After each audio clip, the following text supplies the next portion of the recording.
So now that we have been through the PLG validations, even briefly, time to move forward to today's core session. As mentioned earlier, PLG affects every stage of the customer journey.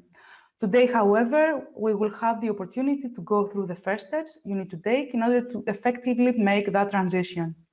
Bear in mind, though, that as always, no matter the suggestions we mention, at the end of the day, you need to expand them beyond acquisition.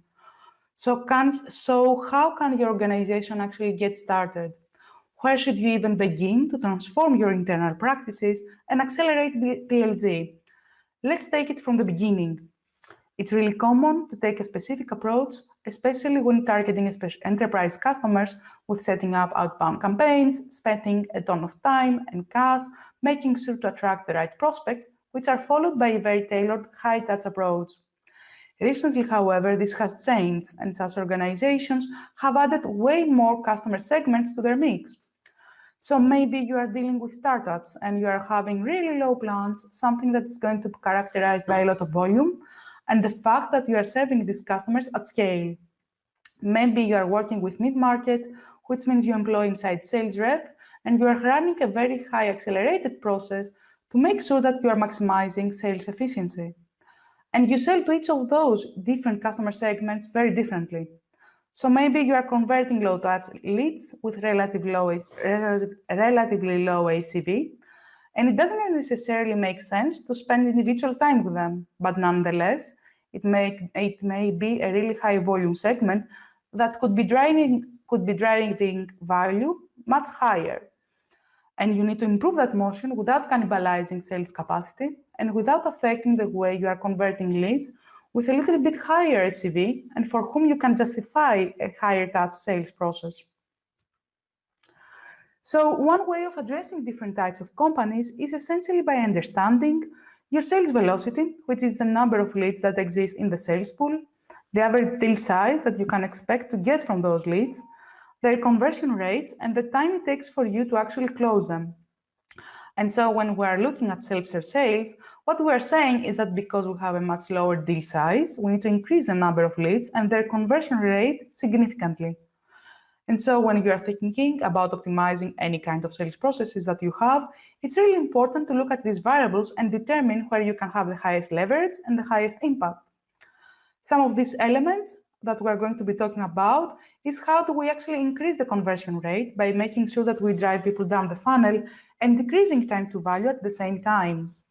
And when you're looking at your data and your customer base, it is important to get a sense of how you perform on those metrics and which one is going to present the highest level for optimization of the top line.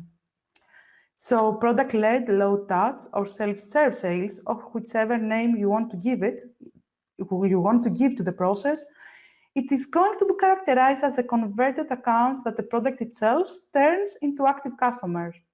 However, this does not mean that sales will not be implicated at some point if this deems to be necessary. Product-led sales entail mostly a lot of accounts or lead volume with low ACV and the one-to-many relationship between sales or the growth marketeer who's working these leads alongside with semi-automated sales flows. For some companies, that might mean that somebody is going all the way through the buyer journey without actually talking to anyone.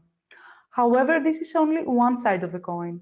You cannot deploy any product-led sales process unless you have also a stellar onboarding process working in parallel and guiding users down the sales funnel. For some companies, it's going to be a little more of an intervention period. So maybe you do have someone who's sending emails, working people through the product from the perspective of a sales rep.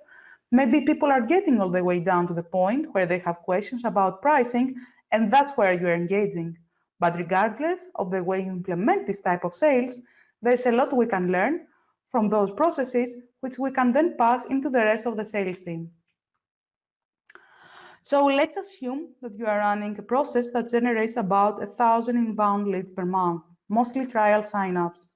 People are signing up and have a lot of questions about how they can get the most out of your product, but you cannot obviously be speaking with all of them.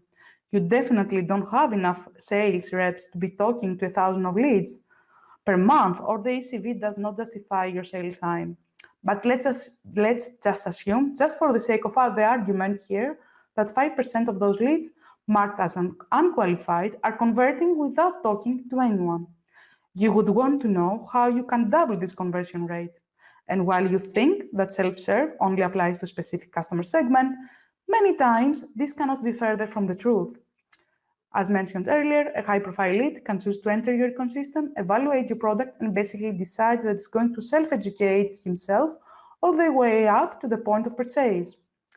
This is why you should actually invest in a self-serve model, low touch, or whatever you want to name it internally, and think how your product and your onboarding can actually scale the help that a sales rep would be giving to a multitude of signups.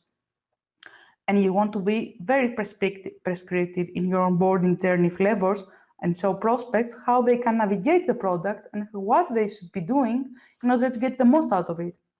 And while I completely acknowledge that there are only so much playbooks out there leading to growth, today I'm going to present one that I personally believe that if nothing else can give you a head start when it comes to PLG. So which playbook should you have in mind to double your conversions? First things first, you need to streamline your PQL characteristics. Then you need to set up your product analytics and instrument the product journey. While later on, you need to invest in product-led onboarding to drive behaviors that lead to revenue. Further on, you have to make it as easy as possible for the product to talk to your sales team. Or put it simply, you need to define what notification your sales team should receive and when, along with the tool stack you need in order to realize this automation process. And after you have completed these steps, or even before that, you will need to define the owner of the process. Is it going to be product marketing that will get autonomy over the content and the leads that are going down the self-serve process? Who should run the experiments per PQL segment? Because you may think that you convert only one type of PQLs, but the truth is that you have at least two.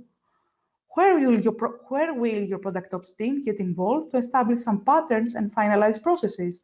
And last but not least, how you can create enablement for the rest of the sales team.